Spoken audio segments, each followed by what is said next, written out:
제 아내의 휴대폰 알림음은 죽은 사람도 깨울 수 있을 정도로 큽니다. 그리고 새벽 2시 47분, 그 소리는 저를 거의 깨울 뻔했죠. 지수는 미동조차 하지 않았습니다. 그녀는 그저 몸을 뒤척이더니 이런 일에 익숙한 사람처럼 능숙한 동작으로 휴대폰을 낚아채 이불 속에서 타자를 치기 시작했습니다. 회사에 급한 일이라도 생겼어? 제가 베개에 얼굴을 묻은 채 중얼거렸습니다. 우리 둘 다 그녀가 다니는 마케팅 회사가 밤낮을 가려야 할 만큼 생사가 걸린 캠페인을 하는 곳이 아니라는 걸 알고 있었지만요. 그녀가 속삭였습니다. 그녀의 손가락은 마치 아침까지 기다릴 수 없는 대단한 대하소설이라도 쓰는 것처럼 화면 위를 빠르게 움직였습니다. 제 이름은 민호입니다. 컴퓨터 수리 기사로 일하고 있죠. 화려한 직업은 아니지만 입에 풀칠은 하게 해주고 디지털 세상의 이상 징후를 포착할 수 있을 만큼 머리를 날카롭게 유지해줍니다. 하지만 제가 훨씬 늦게 깨달은 것은 제 결혼 생활의 결함이었습니다. 메시지 소리는 20분 동안 더 이어졌습니다. 제가 시계를 보며 마치 사형 집행을 기다리는 사람처럼 1분 1초를 세고 있었기에 정확히 알 수 있었죠. 지수가 마침내 휴대폰을 내려놓았을 때 그녀는 어둠 속에서 미소를 지었습니다. 화장대 거울을 통해 그녀의 만족스러운 미소를 볼 수 있었습니다. 평소 저에게만 보여주던 그 살짝 비틀린 미소였죠. 사무실 일은 다 해결된 거야? 제가 다시 물었습니다. 그냥 혜진이가 자기 연애 문제로 호들갑 떠는 거야. 지수가 가볍게 말했습니다. 걔 성격 알잖아. 저는 혜진이를 압니다. 지수의 대학 동기이자 사교적인 사람이죠. 가십을 돈처럼 좋아하지만 제가 그녀를 안 지 8년 동안 밤 10시 이후에 메시지를 보낸 적은 단 한 번도 없었습니다. 하지만 저는 그 말을 내뱉지 않았습니다. 대신 앞뒤가 맞지 않는 일들이라는 이름의 제 뇌 속 폴더에 그 사실을 저장해 두었습니다. 다음 날 아침 제가 일어났을 때 지수는 이미 나가고 없었습니다. 그녀의 커피 잔이 싱크대에 그대로 남아 있었죠. 컵 테두리에는 립스틱 자국이 묻어 있었는데 제가 모르는 색이었습니다. 평소 그녀가 바르던 연한 핑크색이 아니라 체리레드색이었습니다. 폴더에 파일이 하나 더 추가되었습니다. 지역 법률 사무소의 서버 문제를 해결하고 있을 때 휴대폰이 울렸습니다. 고등학교 때부터 절친인 상혁이었습니다. 그는 전직 형사였는데 사건이 터진 뒤에나 현장에 도착하는 게 지긋지긋하다며 그만두고 지금은 보안 시스템 설치 업체를 운영하고 있었죠. 커피 한 잔, 그의 메시지였습니다. 언제든 좋지. 제가 답했습니다. 우리는 무교동 식당에서 만났습니다. 페인트가 벗겨질 정도로 독한 커피를 내놓고 오후 2시에 아침 메뉴를 시켜도 아무도 신경 쓰지 않는 그런 곳이었죠. 상혁은 이미 와 있었습니다. 며칠 밤을 샌 것 같은 몰골이었는데 그의 성격상 정말 그랬을 가능성이 컸습니다. 안색이 안 좋네. 그가 인사를 건넸습니다. 요즘 지수가 좀 이상해. 제가 그의 맞은편에 앉으며 말했습니다. 비밀이 많아졌어. 평소랑 달라. 상혁이 눈썹을 치켜 세웠습니다. 어떻게 다른데? 심야 메시지, 못 보던 옷들. 어제는 그녀 지갑에서 청담동 울프강 스테이크 하우스 영수증을 발견했어. 우린 2년 전 결혼기념일 이후로 거기 간 적이 없거든. 서프라이즈라도 준비하는 거 아니야? 누굴 위해서? 제 입에서 나온 질문은 생각보다 훨씬 씁쓸했습니다. 상혁은 그를 유능한 형사로 만들어주었던 날카로운 눈으로 제 얼굴을 빤히 쳐다보았습니다. 내가 좀 알아봐 줄까? 아니. 제가 빠르게 대답했다가 잠시 침묵 후 다시 말했습니다. 어쩌면 잘 모르겠어. 민호야. 네가 만약 그녀가 바람 피우는 것 같다고 생각한다면 난 아직 아무 생각도 안 해. 그게 문제야. 하지만 저는 거짓말을 했고 우리 둘 다 그 사실을 알고 있었습니다. 징조는 이미 몇 주 전부터 나타나고 있었습니다. 제 앞에서 한 번도 써본 적 없는 새 헬스장 회원권. 갑자기 잦아진 야근. 제가 방에 들어갈 때마다 급하게 노트북을 덮는 태도까지. 그날 저녁. 저는 가설을 하나 확인해 보기로 했습니다. 일찍 귀근해서 중국 요리를 시켜 먹으며 영화나 보자고 제안했습니다. 삶이 복잡해지기 전 금요일 밤마다 우리가 즐겨 하던 일이었죠. 오늘 밤은 안 돼. 지수가 휴대폰에서 눈도 떼지 않은 채 말했습니다. 혜진이랑 친구들이랑 모이기로 했어. 수요일에도 나가지 않았어? 그땐 그냥 번개였고, 오늘은 혜진이 생일 파티야. 혜진이 생일은 3월이잖아. 지금은 10월이고, 재밌게 놀아. 제가 말했습니다. 행운을 빈다는 말이 마치 연극 배우의 성공을 기원하는 것처럼 들렸을 겁니다. 그녀는 7시에 집을 나섰습니다. 처음 보는 검은색 원피스를 입고 저에게는 단 한 번도 남긴 적 없는 약속의 향기를 풍기며 말이죠. 그녀가 차에 타는 것을 창밖으로 지켜본 뒤 저는 즉시 상혁에게 전화를 걸었습니다. 불륜남 잡기 작전 시작이다. 제가 말했습니다. 세상에, 민호야. 정말 확실한 거야? 확실히 알아야겠어. 1시간 후 상혁과 저는 한남동의 헬릭스바 근처에 차를 대고 제 아내가 어떤 남자의 농담에 깔깔대며 웃는 모습을 지켜보았습니다. 그 남자는 확실히 혜진이가 아니었습니다. 저보다 젊고 어깨가 넓었으며 웬만한 여자들보다 훨씬 공들여 손질한 헤어스타일을 하고 있었습니다. 적어도 아우디를 몰더군요. 제가 예상했던 대로였고 새벽 3시에 시스템 오류와 씨름하며 전등을 켜두기 위해 고군분투해 본 적 없는 사람 특유의 자신감이 넘쳐 보였습니다. 저 녀석은 재현이야. 상혁이 망원경으로 보며 눈을 가늘게 떴습니다.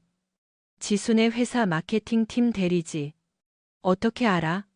내가 아는 게 좀 많잖아. 그게 네가 나한테 돈을 주는 이유지.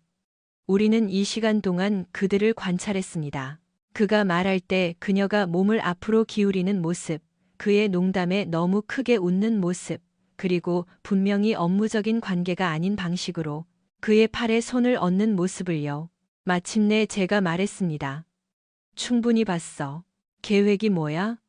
저는 바 유리창 너머로 아내를 빤히 쳐다보며 가슴 속에서 차갑고 날카로운 무언가가 형성되는 것을 느꼈습니다. 둘 다 무너뜨려 주겠어. 며칠 동안 저는 완벽한 남편 연기를 했습니다. 아침 커피를 내리고 오늘 하루는 어땠는지 묻고 야근을 하고 돌아온 그녀가 바로 샤워를 하러 들어가도 모르는 척했습니다. 그동안 상혁과 저는 마치 전쟁을 준비하듯 정찰 계획을 세웠습니다. 그리고 어쩌면 우리는 정말로 전쟁을 준비하고 있었는지도 모릅니다. 상혁에게는 형사 시절의 인맥이 있었고 저에게는 고장난 하드디스크를 고치는 것 이상의 기술이 있었습니다. 우리는 위험한 팀이 되었습니다. 그는 현장 감각과 수사 경험을, 저는 기술이 해서는 안 될 일을 하도록 만드는 능력을 갖췄죠. 이름은 이재현. 목요일 아침, 상혁이 커피를 마시며 보고했습니다. 29세. 시내 신축 오피스텔 거주. 내 예상대로 리스한 아우디 A사를 몰고 보험 영업하는 동욱이라는 룸메이트가 있고 작은 음악 축제 하나는 거뜬히 열 수 있을 만큼 대마초를 피워대. 이게 얼마나 된 일이야? 내 짐작으로는 6주 정도 됐어. 지수가 승진한 직후부터 시작된 것 같아. 승진이라니. 그녀는 정말 기뻐했었죠. 시내 비싼 식당에서 축하해야 한다고 고집을 부렸습니다. 바로 그 식당에서 재현과 다른 것들을 축하했을 텐데 말이죠. 그를 직접 보고 싶어. 제가 말했습니다. 민호야, 가서 사고 치려는 건 아니지?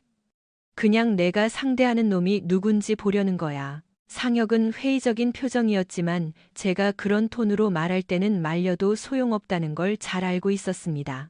그놈은 그랜트대로에 있는 피트니스 플러스에서 운동해. 보통 저녁 6시쯤 가더라고. 그날 저녁 저는 몇 달 동안 하지 않았던 일을 했습니다. 바로 헬스장에 간 것이죠. 일이 바빠서 회원권이 만료됐었지만 다행히 일일권을 팔더군요. 적절한 종류의 분노가 동기부여가 된다면 옛 습관으로 돌아가는 건 놀라울 정도로 쉬운 일이었습니다. 재현은 제 예상 그대로였습니다. 운동하면서 큰 소리로 신음하고 세트 사이사이마다 셀카를 찍는 부류였죠. 그의 팔에는 동기부여 글귀 문신이 있었습니다. 성공은 최고의 복수다. 저는 그 아이러니를 비웃었습니다. 저는 그의 옆자리에서 바벨을 들며 기회를 기다렸습니다. 기회는 그가 본인에게 명백히 무거운 무게로 끙끙대며 근처에서 유산소 운동을 하는 여대생들에게 잘 보이려 자세가 흐트러졌을 때 찾아왔습니다. 도와드릴까요? 제가 물었습니다. 아, 네. 감사합니다. 저는 그가 운동을 마칠 수 있게 도와주며 친절한 운동 파트너인 척 그의 얼굴을 자세히 살폈습니다. 그는 세상 편해 보이는 자신감을 가졌더군요. 무언가를 얻기 위해 크게 노력해 본 적 없는 사람 같았습니다. 타인의 마음을 아프게는 해봤어도 본인이 상처받아 본 적은 없을 그런 얼굴 말이죠. 전 재현이라고 합니다. 그가 앉으며 손을 내밀었습니다. 민호입니다. 제가 그의 손을 잡으며 그의 손목에 있는 비싼 시계를 훑었습니다. 이 근처에서 일하시나 봐요? 아, 시내 마케팅 회사 다닙니다. 제이 마케팅이라고 들어보셨나요? 오, 들어봤죠. 좋은 회사라고 하더라고요. 제가 그의 고른 치열을 교정해주고 싶은 마음을 누르며 미소 지었습니다. 복지가 아주 끝내주죠. 제 말이 무슨 뜻인지 아신다면요. 그가 무슨 말을 하는지 정확히 알 것 같았습니다. 우리는 10분 정도 더 잡담을 나눴습니다. 그는 제가 우려했던 대로였습니다. 매력적이고 자신만만하며 자신이 재앙을 건드리고 있다는 사실을 전혀 모르는 놈이었죠. 그가 직장에서 멋진 여자와 술 한잔 하러 가기로 했다는 말을 꺼냈을 때 저는 제가 감옥에 갈 만한 짓을 저지르기 전에 서둘러 그 자리를 떠나야 했습니다. 주차장에서 상혁에게 전화를 걸었습니다. 어떻게 됐어? 그가 물었습니다. 딱 상상한 대로인 놈이야. 장신구까지 완벽해. 내가 누군지 전혀 모르더군. 다행이네. 그게 우리한테 유리하니까. 그게 제가 바라는 바였습니다. 그날 밤 지수는 11시 30분에 귀가하며 거래처랑 저녁을 먹었다고 거짓말을 했습니다. 비싼 향수 냄새와 거짓말이 온몸에서 풍겼죠. 그녀가 잘 자라고 입을 맞출 때 입술 끝에서 배신의 맛이 느껴졌습니다. 오늘 하루 어땠어? 그녀가 제 곁에 누우며 물었습니다. 아주 보람 있었어. 그런 이상매 서로시 상계 서로 제가 말했습니다. 정말 보람 있었지. 다음 날 아침 저는 진짜 작업을 시작했습니다. 지수가 이른 회의에 참석하는 동안 저는 홈오피스에 앉아 15년 넘게 IT 분야에서 쌓아온 기술을 동원해 아내의 불륜 흔적을 디지털로 추적했습니다. 그녀의 노트북은 비밀번호로 잠겨 있었지만 제가 설정한 가정용 네트워크를 통하면 침입하는 건 누워서 떡 먹기였습니다. 그곳에서 발견한 것들은 저를 전율케 했습니다. 내용이 너무 자극적이어서가 아니라 몇 주 전부터 이어진 개인적인 메시지들이 둘만의 농담과 비밀 공유로 가득했기 때문입니다. 주말 여행 계획과 적절한 시기에 대한 논의들까지요. 그들은 단순한 외도가 아니었습니다.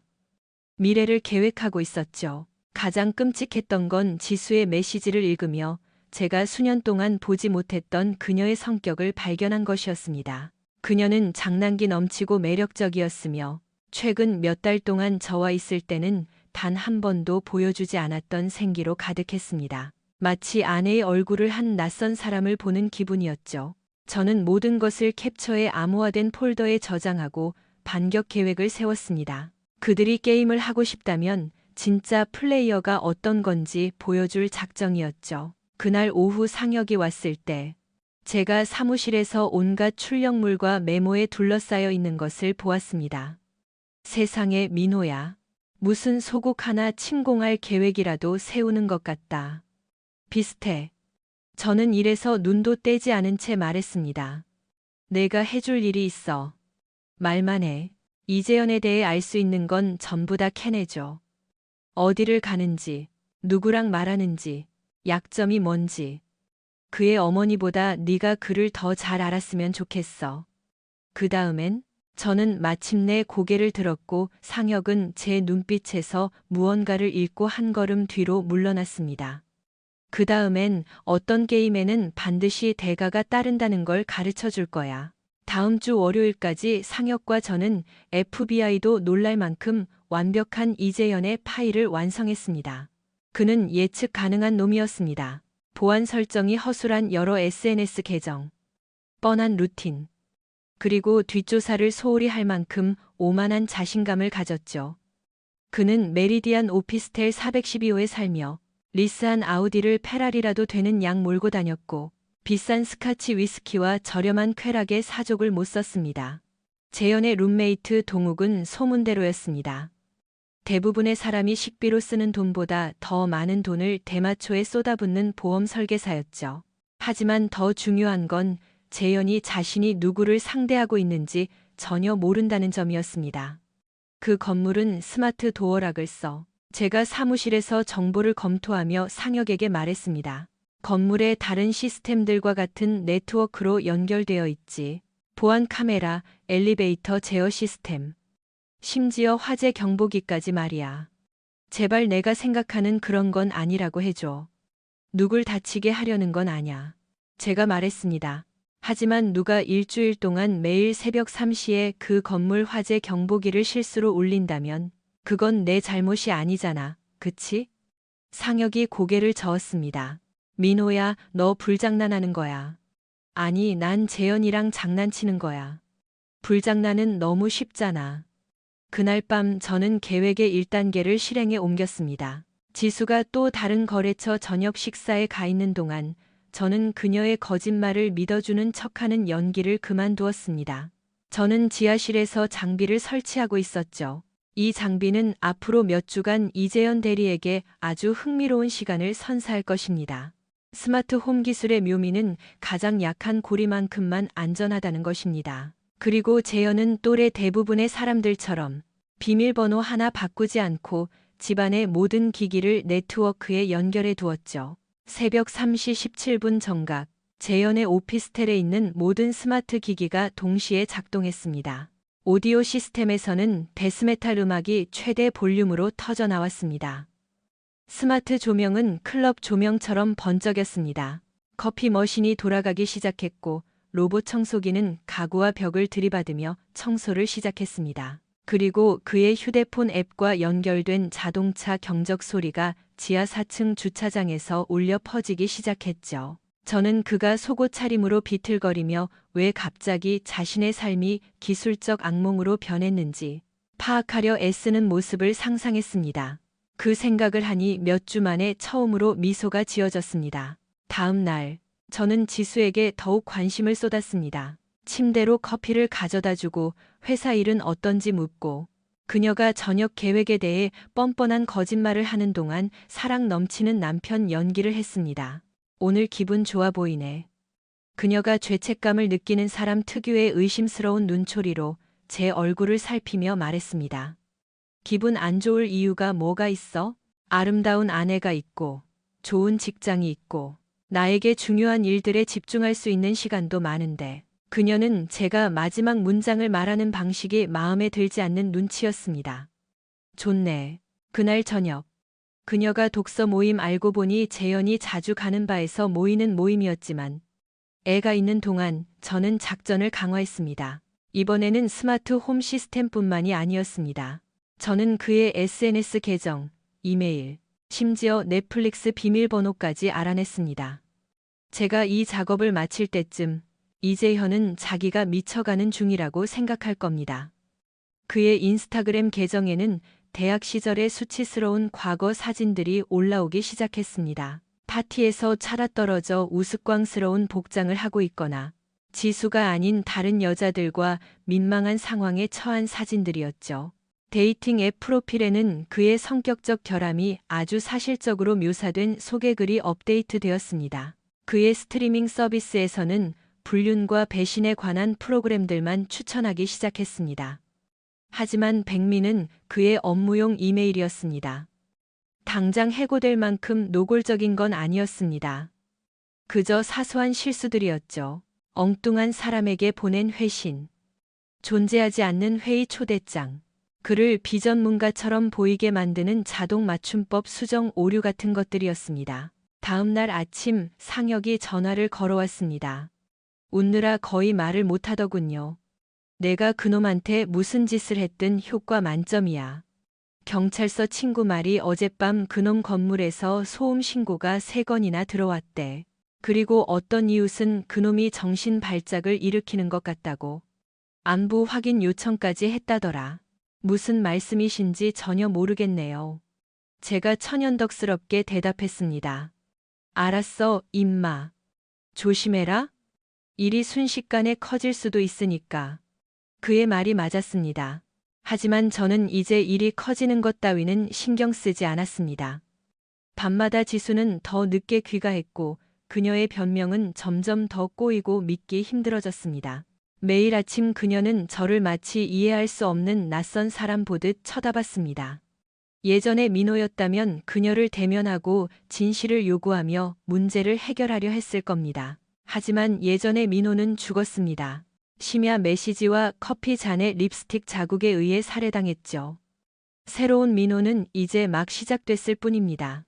그 금요일, 저는 모든 것을 한 단계 더 높이 끌어올리기로 했습니다. 지수가 친구들과의 저녁 약속을 준비하는 동안 저 역시 제 인생에서 가장 중요한 공연을 준비하고 있었습니다.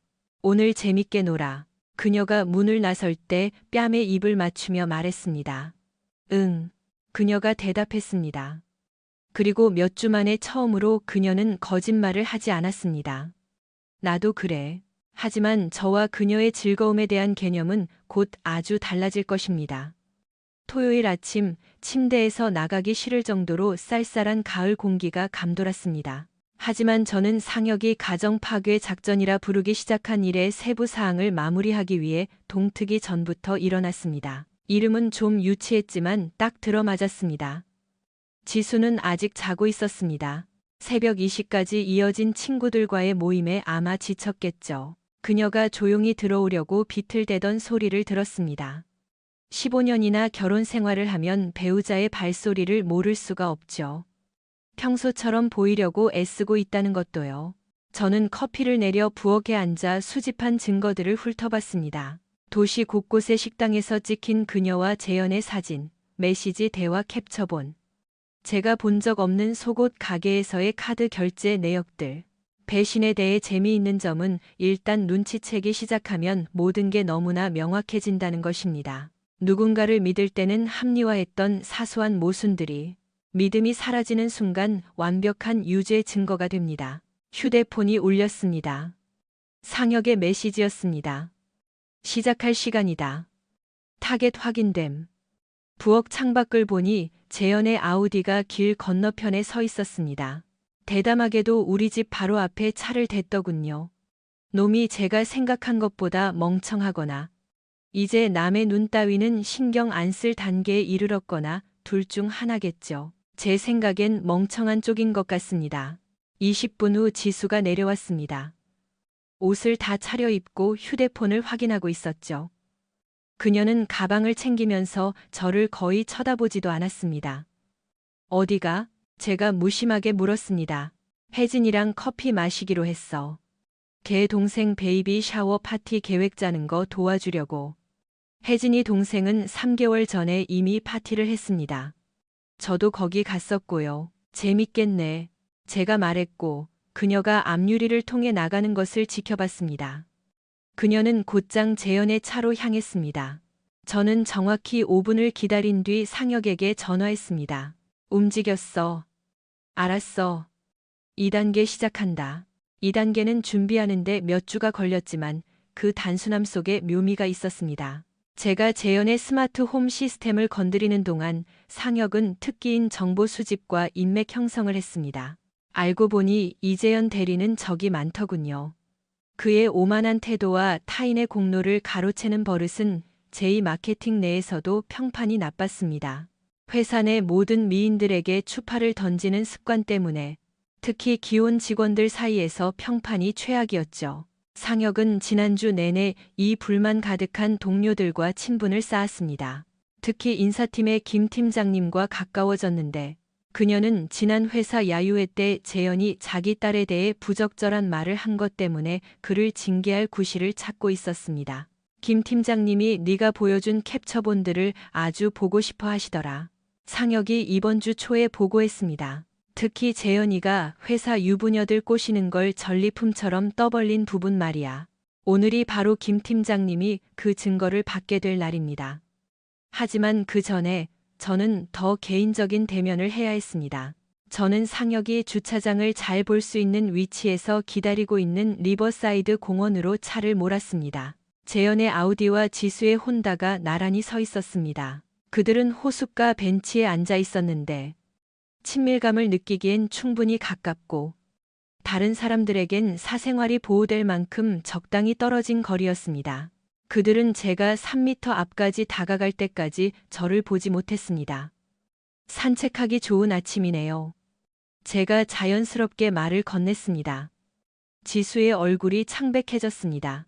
재현은 당황한 듯 하더니 이내 불쾌한 표정을 지었습니다. 제가 중요한 일을 방해했다는 듯이요.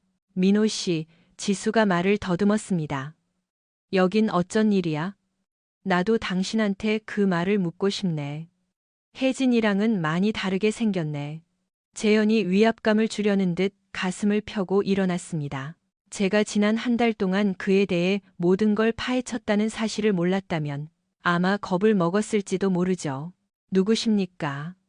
그가 쏘아붙였습니다. 민호입니다. 제가 미소 지으며 손을 내밀었습니다. 지수 남편이죠. 우리 헬스장에서 만났었는데 기억하시죠? 상황이 파악되자 그의 얼굴에서 핏기가 가셨습니다. 인정할 건 해야겠네요. 꽤 빨리 평정심을 찾더군요. 하지만 충분히 빠르지는 않았습니다. 이봐요, 생각하시는 그런 거 아닙니다. 정말요? 아내가 어디 가는지 거짓말까지 하고 당신이랑 여기서 로맨틱한 아침을 보내고 있는데 제가 뭘 생각해야 할까요? 민호 씨, 제발 내가 설명할게. 지수가 정신을 차리고 말했습니다. 설명? 뭘 설명하게? 얼마나 오랫동안 나한테 거짓말을 했는지, 내 눈을 똑바로 쳐다보며 다른 데 있다고 말한 게 몇 번인지, 아니면 우리가 이 위기를 함께 극복하고 있다고 믿으며 집에 있는 나를 두고 동료랑 주말 여행 계획을 세운 이유를 설명할 거야? 재현이 우리 사이에 끼어들며 말했습니다. 이봐요, 누구도 계획한 일은 아닙니다. 그냥 사람이 살다 보면 마음이 통할 때가 있는 법이잖아요. 저는 웃음이 터졌고 그 웃음소리에 두 사람은 움찔하며 한 걸음 물러났습니다. 마음이 통해? 그걸 그렇게 불러? 재현 씨, 내 친구. 내가 마음이 통하는 것이 뭔지 가르쳐 줄게. 그건 15년의 결혼 생활이야. 누가 아플 때 머리카락을 잡아주는 게 마음이 통하는 거야. 장례식 비용을 마련하려고 이교대로 일하는 게 마음이 통하는 거라고. 동료랑 잠자리를 갖고 그걸 운명이라고 부르는 건 마음이 통하는 게 아니야. 민호 씨, 지수가 입을 뗐지만 전 말을 끊었습니다. 제 목소리는 아주 차분했습니다. 그게 소리 지르는 것보다 그들을 더 겁먹게 한 것 같더군요. 재현 씨, 당신은 내 가족 일에 끼어들기로 결정하면서 큰 실수를 했어. 당신은 내가 그냥 적당히 물러나서 당신이 내 것을 가져가게 놔둘 지루한 IT쟁이인 줄 알았겠지. 하지만 당신이 나에 대해 모르는 게 하나 있어. 난 누구에게도 굴복하지 않아. 저는 휴대폰을 꺼내 메시지 캡처본을 보여줬습니다. 재현의 안색이 다시 어두워졌습니다. 이걸 어떻게 알았냐고? 당신 스마트홈 시스템이 고장난 이유. 업무용 이메일 문제. 당신이 올린 적 없는 SNS 게시물들. 내가 다 알고 있지. 그리고 30분 뒤면 당신네 회사 인사팀 김 팀장님이 당신의 그 화려한 업무 행실에 대한 아주 흥미로운 패키지를 받게 될 거라는 것도 알아. 당신 그러지 못할 거야. 그가 말했지만 목소리에 힘이 없었습니다. 이미 했어. 기술의 무서운 점은 모든 걸 기록한다는 거야. 모든 메시지, 모든 이메일, 모든 사진. 당신이 회사 기기를 개인적인 소통에 쓸 정도로 멍청하다면 나 같은 사람에겐 정말 쉬운 일이지. 지수는 이제 울고 있었지만 후회의 눈물이 아니었습니다. 들킨 사람의 눈물이었죠. 원하는 게 뭐야? 재현이 물었습니다. 당신이 사라지는 거. 제가 단호하게 말했습니다. 내 아내, 내 집, 그리고 내 삶에서 꺼져. 그러지 않으면 당신이 어떤 인간인지 이 도시 전체가 알게 만들어주지. 그러면 당신 삶은 다시 정상으로 돌아올 거야. 당신의 그 똑똑한 집도 더 이상 기술적 결함을 일으키지 않겠지. 업무 문제도 해결될 거고, 당신 직장이랑 남은 평판도 지킬 수 있을 거야. 재현은 지수를 한번 보고 다시 저를 봤습니다. 점지만 바보는 아니었죠. 그는 앞으로 벌어질 일을 충분히 예상할 수 있었습니다. 이건 미친 짓이야. 그가 말하며 뒷걸음질 쳤습니다. 아니, 제가 대답했습니다. 만약 내 아주 합리적인 제안을 거절한다면 그때 내가 당신한테 할 짓이 정말 미친 짓이 될 거야. 그는 더 이상 아무 말도 없이 거의 도망치듯 자기 차로 달려갔습니다. 지수는 그가 떠나는 걸 지켜보다가 제가 한 번도 본 적 없는 표정으로 저를 돌아봤습니다. 두려움, 존경, 그리고 어쩌면 묘한 끌림이 섞인 표정이었죠. 이제 어떻게 되는 거야? 그녀가 물었습니다. 이제 집으로 가. 제가 말했습니다. 그리고 당신이 나랑 살고 싶은 건지 아니면 다른 사람과의 환상 속에서 살고 싶은 건지 결정해. 하지만 지수야, 어떤 결정을 내리든 정직하게 해. 더 이상의 거짓말도, 게임도, 재현이도 없어. 그녀는 울면서 고개를 끄덕였고 제 차를 따라왔습니다. 집으로 돌아오는 길은 침묵뿐이었지만 룸미러를 통해 그녀가 저를 살피는 것을 보았습니다. 예전의 민호는 사라졌고 그녀는 새로운 민호를 처음으로 마주하고 있었습니다. 그녀는 그 모습이 싫지 않은 눈치였습니다. 20분의 귀가 길은 제 결혼 생활에서 가장 긴 시간이었습니다. 지수는 조수석에서 창밖을 보다가 제가 어떤 사람이 된 건지 파악하려는 듯 저를 힐끗거렸습니다. 그 기분 저도 압니다. 마당에 차를 세웠을 때 그녀가 마침내 입을 뗐습니다. 언제부터 알았어? 충분히 오래전부터. 나 버릴 거야? 저는 시동을 끄고 그녀를 봤습니다. 몇 달 만에 처음으로 그녀를 똑바로 응시했습니다. 그녀는 여전히 아름다웠습니다. 제가 대학 시절 사랑에 빠졌던 그 여인이었죠. 하지만 그녀의 눈빛엔 다른 무언가가 있었습니다. 재현이 나타나기 전엔 존재하지 않았던 무언가 말이죠. 그건 당신한테 달렸어. 뭐에 달렸는데? 내가 결혼했던 그 여자가 아직 내 안에 남아있는지, 아니면 29살짜리 애송이랑 보낸 몇 달의 쾌락보다 우리 결혼이 가치 없다고 당신이 결정했을 때 이미 죽어버린 건지에 달렸지. 그녀는 다시 울기 시작했습니다. 하지만 이번 눈물은 달랐습니다. 단순히 들켜서 흘리는 눈물이 아니라 진심으로 후회하는 사람의 눈물이었습니다. 내가 왜 그랬는지 모르겠어. 그녀가 속삭였습니다. 내가 어떻게 당신한테 이런 짓을 할 수 있는 사람이 됐는지 나도 알아. 제가 말했습니다. 당신은 나를 더 이상 한 사람의 인격체로 보지 않고 당신이 원하는 걸 가로막는 장애물 정도로 여기게 된 거지. 그녀가 우는 동안 우리는 10분 더 차 안에 앉아 있었습니다. 그리고 저는 우리 결혼 생활을 구할 수도 있겠다는 생각이 들었습니다. 예전에 민호였다면 안도하며 서둘러 용서하고 아무 일 없었다는 듯 굴었겠죠. 하지만 예전의 민호는 가고 없었습니다. 지금의 저에겐 제 나름의 기준이 생겼습니다. 이 문제를 해결하고 싶다면 제가 마침내 말했습니다. 내 조건대로 해야 해. 그녀는 손등으로 눈물을 닦으며 고개를 끄덕였습니다. 먼저 모든 걸 나한테 말해. 모든 거짓말, 모든 만남, 나보다 그를 선택했던 순간들까지 난 전부 알아야겠어. 민호 씨, 꼭 그래야. 전부 다, 지수야. 그러지 않으면 이 대화는 여기서 끝이야. 그녀는 떨리는 숨을 들이마시고 이야기를 시작했습니다. 이 시간이 걸렸고 커피를 3잔이나 비웠지만 그녀는 모든 걸 털어놓았습니다. 회사 회식 자리에서 시작된 사소한 추파부터였습니다. 재현은 그녀가 지난 몇 년간 느껴보지 못한 젊음과 매력을 느끼게 해주었다고 했습니다. 몰래 만나는 스릴이 어떻게 그녀의 삶을 잠식했는지, 잘못인 걸 알면서도 왜 계속 돌아갔는지 말이죠. 제가 모르는 일은 저를 해치지 않을 거라고 스스로를 어떻게 속였는지도요. 가장 끔찍했던 건 그녀가 이야기를 끝내며 말했습니다. 이게 잘못됐다는 걸 내내 알고 있었다는 거야. 당신에게 거짓말을 할 때마다, 집에 돌아와 아무 일 없는 척할 때마다 결코 오래가지 않을 무언가를 위해 좋은 것들을 파괴하고 있다는 걸 알고 있었어. 그런데 왜 멈추지 않았어? 멈춘다는 건 내가 어떤 사람이 되어버렸는지 인정해야 한다는 뜻이었으니까. 그럴 용기가 없었어. 그 기분, 제가 인정하고 싶은 것보다 훨씬 더 잘 이해할 수 있었습니다. 저 역시 지난 한 달간 저 자신조차 몰라볼 사람이 되어 있었으니까요. 차이점이 있다면 전 제 변화가 마음에 든다는 것이었습니다. 재현 씨는 어떻게 돼? 그녀가 물었습니다. 그건 더 이상 당신 걱정이 아냐. 내 문제지. 휴대폰이 울렸습니다. 상혁의 메시지였습니다. 패키지 전달 완료.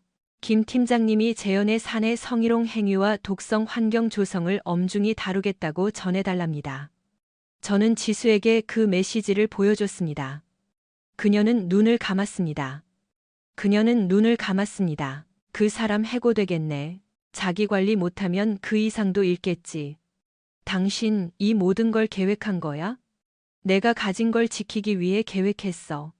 재현은 나를 나약하다고 생각하는 실수를 범했지. 많은 사람이 그런 실수를 해. 그녀가 저를 경외감이 서린 눈으로 쳐다봤습니다.